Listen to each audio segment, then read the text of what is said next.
warahmatullahi wabarakatuh. Hai Sobat SMA, perkenalkan kami dari kelompok 2. Di sini kami akan membahas tentang objek studi geografi. Sebelum masuk ke dalam materi, izinkan kami untuk memperkenalkan diri terlebih dahulu. Perkenalkan, nama saya Berti Aprilia Putri. Perkenalkan, nama saya Dita Isnaini. Perkenalkan, nama saya Zahra Putri Ramadana. Perkenalkan, nama saya Jud Azura Jainifa. Perkenalkan, nama saya Karisa Lutriana Abilinda. Perkenalkan, nama saya Azriel Dapak Pratama. Pengetahuan adalah kunci dan video ini adalah pintunya. Yuk kita buka bersama. Halo teman-teman semuanya, pada video kali ini kita akan membahas tentang objek studi geografi. Sebelumnya, udah pada tahu belum sih geografi itu apa? Jadi, geografi adalah ilmu yang mempelajari tentang fenomena yang terjadi di permukaan bumi, serta hubungan antara manusia dengan lingkungannya. Menurut Eratosthenes, geografi berarti penulisan tentang bumi. Ilmu ini tidak hanya membahas tentang alam, tetapi juga membahas tentang aktivitas manusia dan interaksinya dengan lingkungannya. Oleh karena itu, geografi sangat penting untuk dipelajari untuk memahami kondisi bumi dan kondisi kehidupan manusia. Objek studi geografi terbagi menjadi dua, yaitu objek material dan objek formal. Objek material adalah segala sesuatu yang dipelajari dalam geografi, yaitu fenomena yang terjadi di permukaan bumi. Objek material meliputi 5 lapisan utama, yaitu litosfer, atmosfer, hidrosfer, biosfer, dan antroposfer. Pertama adalah litosfer, yaitu lapisan batuan atau kulit bumi, contohnya seperti gunung, tanah, dan gempa bumi. Dua adalah atmosfer, yaitu lapisan udara yang menyelimuti bumi, contohnya seperti cuaca, hujan, dan angin. Ketiga adalah hidrosfer, yaitu seluruh perairan di bumi, contohnya seperti air laut, danau, dan sungai. Selanjutnya adalah biosfer, yaitu seluruh makhluk hidup yang ada di bumi, baik tumbuhan maupun hewan. Yang terakhir adalah antroposfer, yaitu manusia beserta aktivitasnya, seperti permukiman, urbanisasi, dan kegiatan ekonomi. Kelima objek material ini sering berhubungan dan membentuk kehidupan di bumi. Selain objek material, geografi juga memiliki objek formal, yaitu cara pandang dalam mengkaji fenomena. Terdapat 3 pendekatan utama. 1. Pendekatan ke ruangan, yaitu melihat lokasi dan penyebaran fenomena. 2. Penyebaran ke lingkungan, yaitu hubungan antar manusia dengan lingkungan. Yang ketiga, pendekatan kompleks wilayah, yaitu membandingkan antar wilayah. Dalam geografi terdapat konsep dasar seperti lokasi, ruang, pola, interaksi, dan keterkaitan ruang. Kesimpulannya, objek studi geografi terdiri dari 1. Objek material, fenomena di bumi. Objek formal, cara menganalisis fenomena tersebut. Dengan mempelajari geografi, kita dapat memahami bahwa hubungan antara manusia dan lingkungan serta keseimbangan alam. Manfaat mempelajari geografi. Yang pertama, memahami lingkungan. Yang kedua, mitigasi bencana. Yang ketiga, menjaga lingkungan. Yang keempat, perencanaan wilayah. Yang kelima, memahami integrasi manusia. Dan yang keenam adalah wawasan global. Dengan memahami studi geografi dan contohnya, kita dapat mengetahui bagaimana aktivitas manusia dan fenomena alam saling berhubungan dan memberikan manfaat dalam kehidupan sehari-hari, terutama dalam menjaga lingkungan dan menghadapi bencana.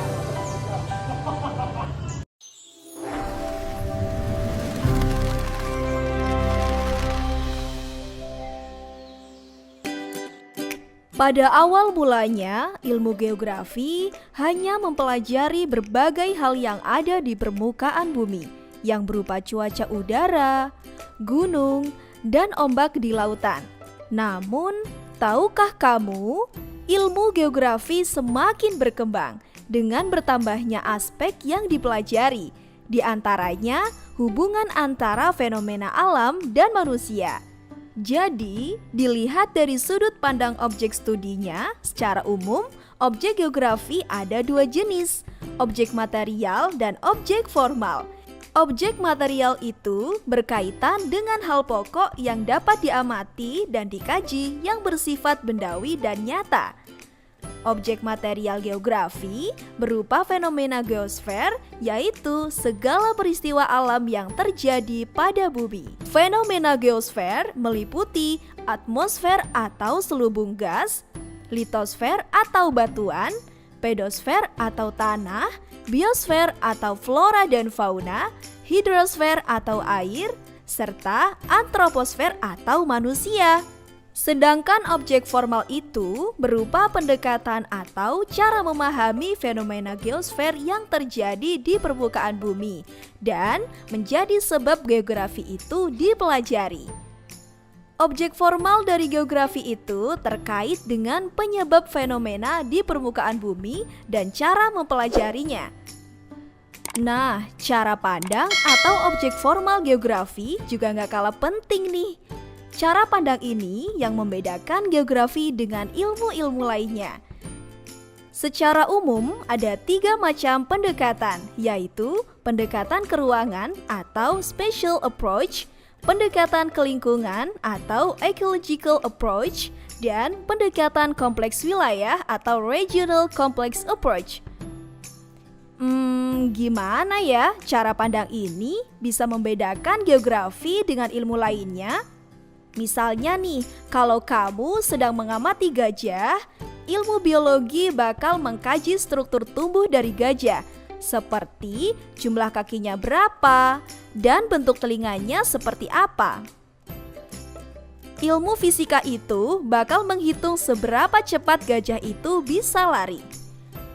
Sedangkan ilmu geografi lewat cara pandang ke ruangan bakal mengamati persebaran gajah di suatu daerah. Lewat cara pandang ke lingkungan bakal dikaji bagaimana keluarga gajah bisa mempengaruhi lingkungan sekitarnya. Apakah gajah akan merusak atau malah membantu memperbaiki lingkungan sekitar? Dan dari sisi sudut pandang kompleks wilayah, menggabungkan antara kedua pendekatan sebelumnya, di mana cara pandang ini melihat apakah kehadiran sekumpulan gajah ini bakal mempengaruhi daerah sekitarnya, bukan hanya daerah gajah tersebut tinggal. Nah, itu tadi penjelasan materi tentang objek studi ilmu geografi yang harus kamu ketahui. Semoga bermanfaat ya. Sampai jumpa di pembelajaran asyik lainnya.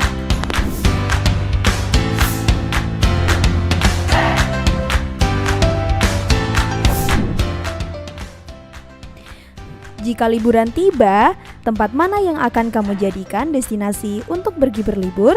Apakah pantai, waduk, gunung, hutan pinus, kawah, ataukah air terjun? Lalu, mengapa sih kamu memilih salah satu dari tempat itu?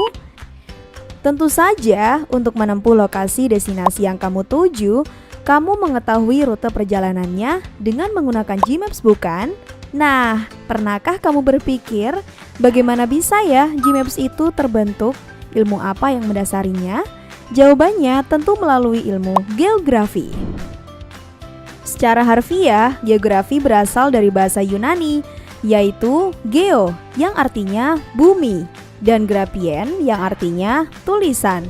Jadi kalau bisa kita simpulkan, geografi itu bidang studi yang berkaitan dengan bumi dan segala sesuatu yang ada di dalamnya, mulai dari iklim, udara, hingga makhluk hidup beserta segala interaksinya. Ketika kalian keluar rumah, coba perhatikan yang bisa kita lihat seperti tanaman, tanah, batu, langit, bahkan kucing misalnya. Nah, yang kalian perhatikan itu merupakan bentuk kajian utama ilmu geografi loh, yaitu aspek fisik atau bisa dikatakan sebagai aspek-aspek yang bisa kita lihat. Selanjutnya ada aspek sosial geografi atau yang tidak bisa dilihat fisik atau bentuknya. Kita ambil contohnya saja, ada di sekitar kalian lagi nih. Yap, gotong royong. Yang kalian lakukan selama inilah yang termasuk dalam aspek sosial geografi. Sama halnya dengan ilmu-ilmu pengetahuan lainnya, geografi juga memiliki objek studi tersendiri yang dibagi menjadi dua objek, formal dan material. Kita ke objek material dulu ya. Ketika kamu berlibur ke pantai, kamu akan merasakan cuaca di pantai itu panas, tapi padahal banyak anginnya. Nah, tahukah kamu, secara tidak langsung kita sudah mengkaji atmosfer loh, objek studi geografi jenis lapisan udara. Daripada kepanasan, mending kita geser ke sana yuk. Ada banyak pepohonan. Sepertinya cocok untuk kita menepi dari panasnya cuaca ini. Oh iya, pepohonan itu termasuk dalam kajian biosfer ya, yang mempelajari hewan dan tumbuhan. Segala kenampakan geografis bumi yang padat dan terdapat di permukaan bumi, seperti gunung yang kita lihat di ujung pantai sana itu, kamu lihat? Itu bentuk kajian litosfer ya. Hampir saja lupa, kalau air pantainya ini nih dikaji dalam hidrosfer atau segala sesuatu kenampakan air, misalnya saja danau, rawa, atau air sungai itu. Hari libur gini enaknya ke pantai nih. Wah, semakin banyak pengunjung pantai di hari Minggu ini ya. Hal ini dikaji dalam objek material, yaitu antroposfer. Jadi yang sudah disebutkan tadi mulai dari atmosfer, biosfer, litosfer, hidrosfer, dan antroposfer itu semua termasuk objek material. Ngomong-ngomong, minggu depan liburan kemana ya? Enaknya sih ke Bandung yang udaranya dingin, banyak pohon, ada pegunungan. Membayangkannya saja sudah tidak sabar. Kalau kamu setuju tidak denganku? Ya, mungkin saja banyak orang yang berbeda pendapat. Misalnya saja nih, liburan itu enaknya ke daerah Jakarta, jalan-jalan ke mall, banyak gedung-gedung tinggi, atau lainnya. Nah, dari hal tersebut kita bisa tahu masing-masing orang memiliki perspektif tentang suatu daerah. Itulah yang disebut sebagai objek formal geografi, atau cara pandang dan berpikir terhadap fenomena objek material geografi di permukaan bumi yang meliputi fenomena fisik dan fenomena sosial dengan cara pandang dari segi keruangan, kelingkungan, dan kompleks wilayah.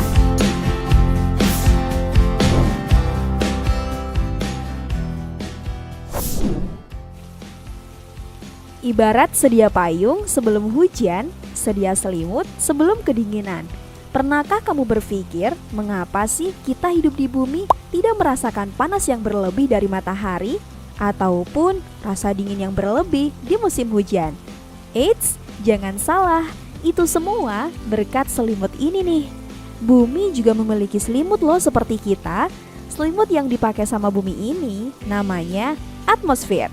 Atmosfer berasal dari bahasa Yunani, yaitu atmos yang berarti uap air atau gas, serta spaira yang berartikan selimut. Sebagian orang menyebut lapisan atmosfer ini sebagai lapisan udara. Tapi sebenarnya atmosfer ini kalau dilihat secara rinci nih, seperti lapisan gas yang mengelilingi bumi dan planet-planet lainnya loh. Berarti kalau atmosfer ini sebagai selimutnya bumi, kira-kira seberapa tebal ya? Apakah setebal selimut yang kupunya di rumah? Eits, jangan disamakan seperti selimut di rumahmu ya. Ketebalannya kurang lebih 1000 km dari permukaan bumi. Lalu, apakah terbuat dari kain juga? Eits, bukan terbuat dari kain ya, melainkan tersusun dari sekitar 78% nitrogen, 21% oksigen, dan 1% gas lainnya.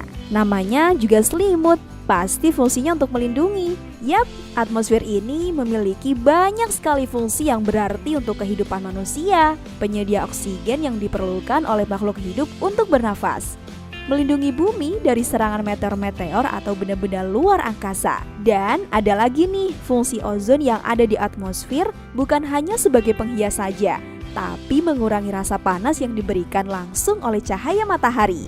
Atmosfer sendiri terdiri atas 5 lapisan, yakni troposfer, stratosfer, mesosfer, termosfer atau ionosfer, dan eksosfer. Sekarang, yuk kita jalan-jalan menjelajahi lapisan yang ada di atmosfer. Kita mulai dari yang paling dekat dengan bumi ya. Disinilah manusia, tumbuhan, dan hewan hidup. Troposfer. Fenomena alam yang terjadi pada lapisan ini antara lain angin, hujan, petir, cuaca, dan perubahan iklim. Nah, wilayah antara troposfer dan lapisan yang selanjutnya ini nih, tempat dilakukannya penerbangan. Ibarat rumah yang melindungi manusia di kala hujan dan panas. Stratosfer sebagai rumah bagi lapisan-lapisan ozon bumi yang melindungi makhluk bumi dari radiasi sinar UV matahari yang berbahaya. Tidak hanya melindungi dari sinar UV yang berbahaya, atmosfer juga memiliki lapisan yang melindungi dari benda-benda di luar angkasa yang ingin masuk. Inilah lapisan mesosfer. Lapisan yang ini menjadi lapisan yang paling tebal di atmosfer bumi, juga sering dikenal sebagai lapisan panas. Tinggian termosfer mencapai hingga 690 km di atas permukaan bumi. Jika kalian tahu, handphone yang biasa kita pakai sehari-hari untuk berkomunikasi itu memantulkan gelombang. Nah, disinilah tempat gelombang itu bekerja, yakni di lapisan ionosfer. Gelombang radio dan satelit juga bekerja di lapisan ini. Oke, lapisan yang ini menjadi destinasi terakhir kita. Yap, lapisan eksosfer. Lapisan yang sering dikenal sebagai lapisan tertinggi di atmosfer bumi, di mana terjadi interaksi antara gas di luar angkasa pada lapisan ini loh. Bahkan bisa dibilang lapisan eksosfer sangat berbahaya karena merupakan tempat terjadinya kehancuran meteor dari luar angkasa. Nah, itulah pembahasan tentang atmosfer dan lapisannya.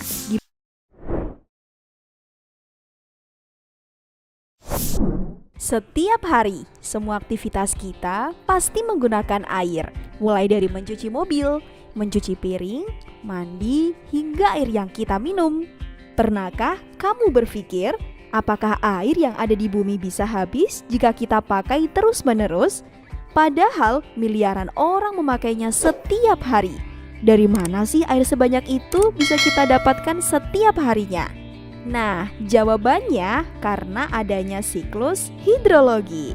Yap, siklus hidrologi inilah yang membuat air tidak pernah habis, membuat kita bisa menikmati setiap hari.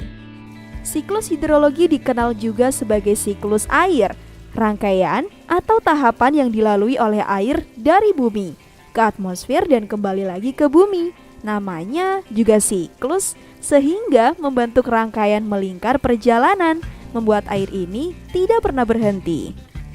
Kalau kamu perhatikan, di mana saja sih kita bisa menemukan air? Sebagian besar dari kita pasti akan menjawab sungai atau lautan. Padahal air juga berasal dari salju, tanah, bahkan magma cair. Ketika gunung api meletus, air dari dalam bumi mengalir ke permukaan bersamaan dengan magma. Oleh karena itu, ada yang disebut sebagai air permukaan dan air tanah. Air tanah berada di dalam permukaan tanah, sedangkan air permukaan yang sering kita lihat di sekitar kita. Ada 4 tahapan siklus hidrologi yang terjadi di bumi. Nah, sekarang aku mengajakmu untuk mengenal tahap siklus hidrologi.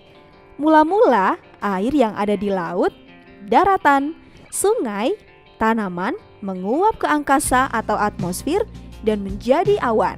Inilah yang disebut sebagai evaporasi. Lalu, uap air yang ada di atmosfer itu mengembun dan menjadi cair, atau yang lebih dikenal dengan istilah kondensasi. Proses perubahan air dari gas menjadi cair.